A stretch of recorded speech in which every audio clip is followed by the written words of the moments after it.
everyone, myself Vaibhav. In today's session, we are seeing that the EURUSD is finding support closer to the 1.200 level, and so far in the session, it has consolidated while holding on to this support area. And even if we look back on the prior session, I think this session is carrying on the earlier momentum of trading sideways. So we haven't really seen any big move, and its underlying momentum, if we consider from the medium term perspective, has been bearish.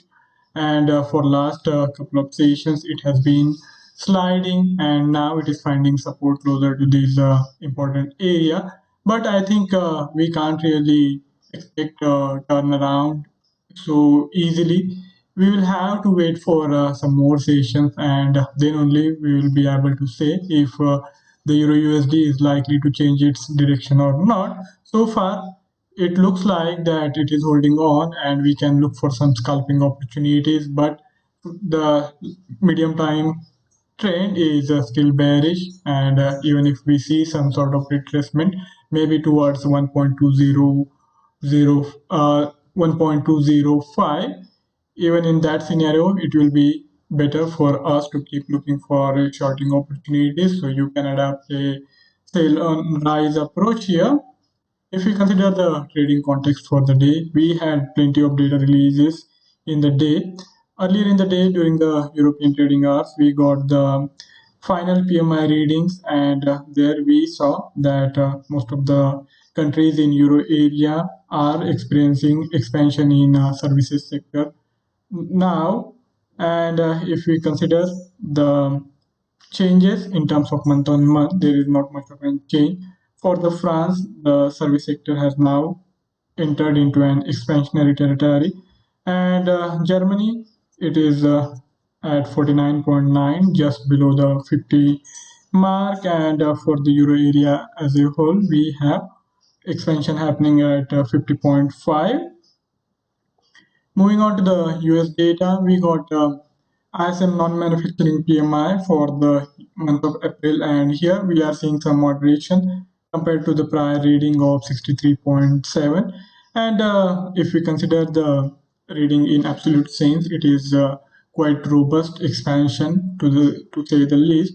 And if we look at the data for last couple of months, the US economy has been growing at a record pace, and that's simply because of the low base effect.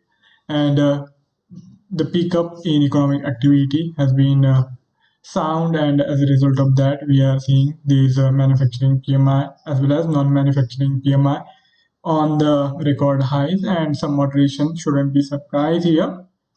On the commodity side, we got the EIA's WTI crude oil inventory data, and here we are seeing substantial drawdown of 7.9 million barrels. This is contrary to the expectations of closer to 1 million barrels inventory addition. So not only we are not seeing any addition, but the drawdown is substantial, and as a result of that, the light crude oil prices are likely to remain elevated for at least next couple of sessions. And in course of time, I am expecting the WTI light crude oil prices to go on to touch even US dollar 70 per barrel levels. And for next couple of sessions, it will be better for us to look for buying opportunities. So in case of the crude oil, you can look for buy on dips opportunities.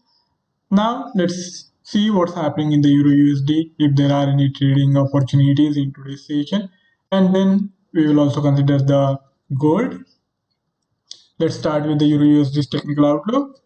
This is the daily time frame chart, and here, as you can observe, 1.200 has been a crucial level. Last time around when it was sliding, we had seen consolidation happening closer to this price area, and even during its rally starting closer to 1.17 and going all the way towards 1.215, here we had this minor hiccup, and after that also we had this support closer to this 1.20 level. So this time around also I'm expecting some support on these levels, but it's too early to say if we should be looking for the buying opportunities.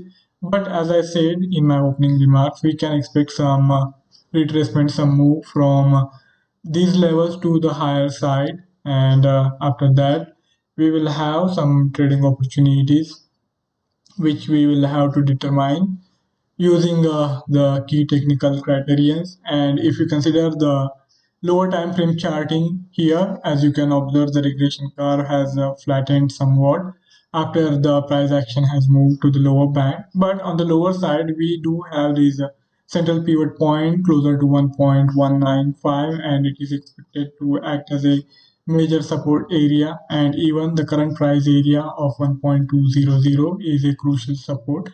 So, because of this support zone, I think we will have to be a bit cautious here and not look for shorting opportunities on these levels. But as I said, we can continue to look for sell on rise trades, and for that, we will have to mostly rely on the lower time frame chart of the hourly time period, where we have this SMA formation, which is still favorable for the short sale trade as long as we have the price action unfolding below these 50 SMA. I think we can be targeting the sale trade anywhere closer to these consolidation highs. The price band of around 1.203 should be good enough, but right now we have these Euro USD trading on the lower side, so there is 30 pips gap, and because of that, I would say that we should sit on the sidelines for the time being. And by the time we come back for trading tomorrow during the European trading hours, we are likely to have much clarity. And if after due consolidation we see any fresh momentum emerging on the sell side, we can look for shorting short sell trades then and there. So see how this unfolds, how today's US session closes, and how the Euro USD ends the session. And if it ends the session on the lower side, I think we can expect a big move on the lower side towards 1.195 in tomorrow's session. So that's my take on the Euro USD. Moving on to the gold. This is the daily time frame chart, and gold has been trading in a narrow range of around 50 USD per ounce. And this time around also we are seeing that it is struggling after getting close to the important level of 1800 per ounce level. And last session, that is yesterday's session, we saw this sharp reversal, and it had gone in closer to this 20 EMA, and for the time being it is holding on. But I think we will have to be cautious here, and if it doesn't really hold, then we can expect even the break on the lower side. But as long as this central pivot point price area of around US dollar 1750 holds, we can continue to adapt the scalping approach here, while we can profit from sharp stop loss and target price trades, while the gold consolidates in a narrow range. If you consider the regression curve, it is still inclined on the bullish side, as we have this upward momentum in the gold for last many weeks. And after this rally, we have this gold consolidating just below the US dollar 1800 mark. And on the higher side, this can be considered as a price range to look for short sell trade as and when we have the opportunities. And on the lower side, there is a central pivot point holds the key.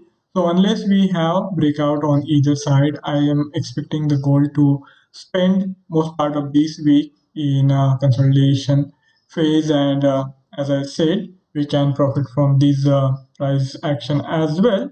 All we have to do is buy closer to the support, and on the lower side we have these consolidation lows just above the US dollar 1760 per ounce level.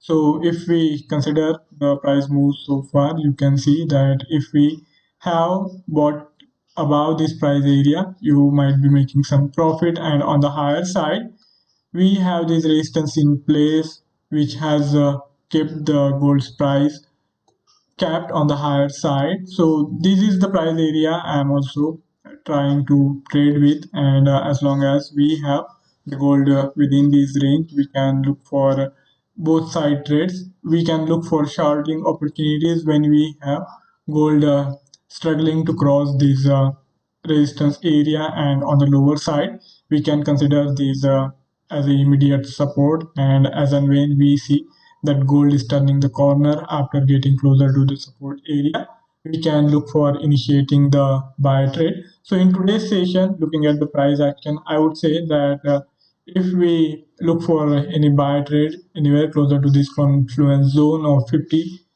sorry, not 50, this is 100 and 200 SMA, closer to the US dollar 1775 per ounce, we can profit to some extent, and I am expecting in due course of time the goal to again try to get closer to this immediate hurdle, the resistance zone. So that is my take looking at the current price trajectory of the gold.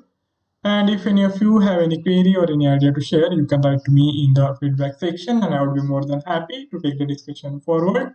Before I sign off, I would also like to remind of the risk associated with trading in the financial instrument, and one should be careful while using the information provided. Have a fabulous day ahead. See you next time. Do subscribe to the Decoscopy webinar channel. Thank you all for joining in. Goodbye.